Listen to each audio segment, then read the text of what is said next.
The moral collapse. The cry of sin. The two cities, Sodom and Gomorrah, along with the three neighboring cities of Admah, Zeboim, and Zor, were located in the plain of the Jordan River, a wealthy and fertile region. However, material prosperity led to a severe spiritual and moral degradation. The Bible describes the residents of Sodom as wicked and sinning grievously against the Lord. The most prominent sins were pride, excess, ease, and the failure to help the poor and needy. In particular, the acts of violence and depravity toward strangers, which the Bible calls immorality, even including attempted gang rape, were considered signs of extreme corruption. This depravity was not merely an internal issue but had become so great that God declared, "The outcry against Sodom and Gomorrah is indeed great, and their sin is exceedingly grave." This cry symbolizes that the violation of justice and morality had reached its peak, compelling the Creator to intervene. The justice of God. God, the just judge, could not allow this sin and injustice to continue indefinitely.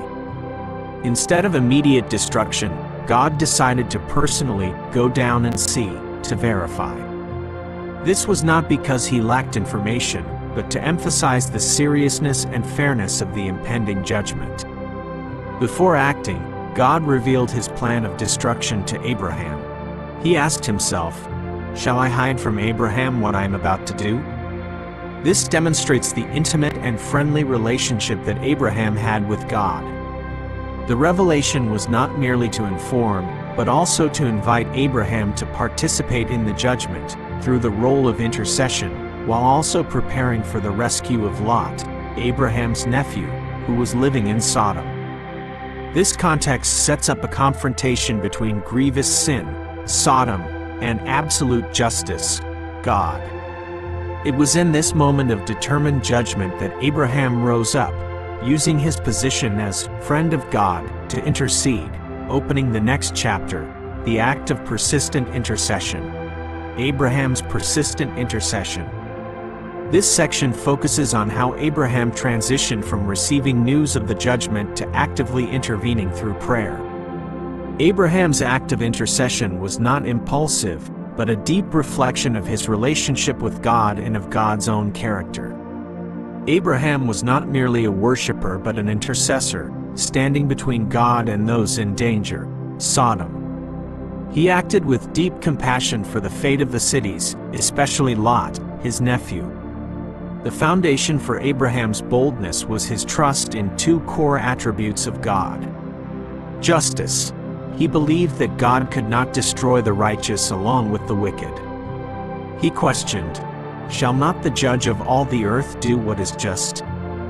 Mercy. He believed that God's mercy was great enough that he would be willing to forgive and redeem for the sake of a few righteous people. The respectful negotiation. Abraham engaged in a persistent and systematic dialogue with God, seeking to reduce the number of righteous people needed for him to spare the entire city. Starting 50 people, Abraham began with the reasonable number of 50 righteous people. This demonstrated his faith in the possibility of good people being present in large cities. With each time God agreed, Abraham humbly and persistently asked for a reduction. 50 down to 45, a reduction of 5 people, perhaps to include those who were not perfectly righteous. 45 down to 40, continuing to rely on God's mercy. 40 down to 30, Abraham grew more bold. 30 down to 20, showing maximum urgency. 20 down to a final 10 people. This was his final stopping point, perhaps because he thought this was the absolute minimum number that must exist, possibly symbolizing Lot's family and a few others. This process emphasizes persistence. He did not give up after the first answer but continued to plead with respect, always asking permission. "Oh, let not the Lord be angry, and I will speak yet but this once." Obedience and love. This dialogue was not a literal bargain, but an act of loving obedience with the purpose of salvation. This intercession certainly encompassed love for Lot, his nephew, and his family. It also demonstrated compassion for all the inhabitants of Sodom, even though they were wicked. Abraham never demanded. He always respected God's authority. His action was a plea based on God's known justice, not an argument. Most importantly, his prayer was driven by the firm belief that God's mercy could triumph over judgment. He believed that the presence of the righteous was strong enough to change God's momentous decision. Abraham's persistence was successful when God agreed to spare the entire city for the sake of 10 people. The story would then move on to the result of the judgment and the personal salvation of Lot.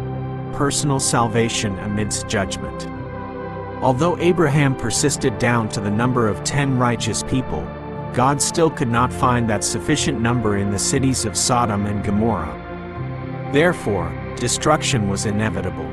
When fire and brimstone rained down from the sky, it was the strict execution of God's judgment against unredeemable sin. However, Abraham's persistence and intercession were not in vain. Scripture records, when God destroyed the cities of the plain, He remembered Abraham, and He brought Lot out of the midst of the overthrow. Lot and his family were rescued by the angels, taken out of the city before the disaster occurred. Lot's salvation is the clearest evidence of the direct influence of persistent prayer from a righteous individual. Although the prayer could not save the entire city, it changed the destiny of loved ones. Persistence changes outcomes. Abraham's patient bargaining proves a core principle. Persistence in prayer can change the outcome of a judgment or event. Each time God agreed to reduce the number was a confirmation that He was willing to yield for the sake of sincere, persistent human pleas. This honors His mercy and willingness to redeem. It teaches us to be bold and not to despair when praying, knowing that God hears our cries. Abraham teaches us that sincere, persistent prayer is not about forcing God's will, but about cooperating with His loving will to redeem. Abraham did not ask God to do injustice. He prayed based on God's own justice and mercy. By interceding for Lot, Abraham participated in God's plan to protect the righteous, even if they were a minority. Ultimately, even though the cities were destroyed, because there were not 10 people, Abraham's act of obedience and persistence still brought personal salvation to Lot's family. This confirms the great power of intercession.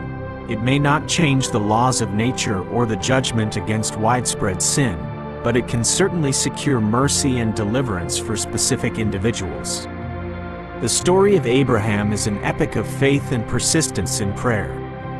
It shows that even in the midst of the wrath of judgment, there is still room for mercy, demonstrated through the loving and obedient intercession of a righteous person. This story emphasizes that Abraham's persistence in intercession, an act of loving obedience, was the key to opening the door to God's mercy, not stopping at negotiation, but leading to the specific salvation of the righteous, Lot and his family, amidst the judgment.